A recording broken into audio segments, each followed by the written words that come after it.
ये इन्होंने जाली साइन अंगूठे हमारे किए हैं और सर जी ये मेरे साइन अंगूठे हैं सर जी। ठीक है, एक काम करते हैं जी सर, इसको भी आज ही निपटाते हैं।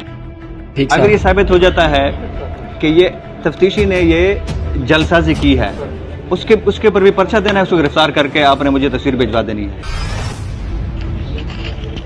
क्या मसला लेके आए हैं सर जी? मसला मैं आगे भी आपको भावनगर गया था, उधर आपके मिल के आया था। ये डॉक्टर साहब के अलावा हमारी FIR थी।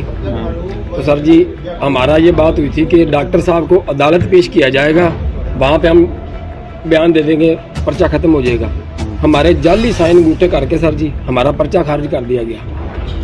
जाली साइन? हाँ जी सर, ये मेरे पास किसने किया है ये आपके साथ? सर जी हमारे तफ्तीशी ने। कौन है तफ्तीशी? अलायार आसम साहब सर जी। ये इन्होंने जाली साइन अंगूठे हमारे किए हैं और सर जी ये मेरे साइन अंगूठे हैं सर जी। ठीक है, एक काम करते हैं जी सर, इसको भी आज ही निपटाते हैं। ठीक है सर। मुझे एक कमांडर अफसर मिला है, सलीम साहब, ठीक है सर, जिसको मैं ट्रस्ट कर सकता हूँ। अभी सलीम साहब आपने इसकी भी इंक्वायरी करनी है अभी 1-2-3 घंटे में। ठीक अगर ये साबित हो जाता है कि ये तफ्तीशी ने ये जलसाजी की है, उसके ऊपर भी पर्चा देना है, उसको गिरफ्तार करके आपने मुझे तस्वीर भिजवा देनी है।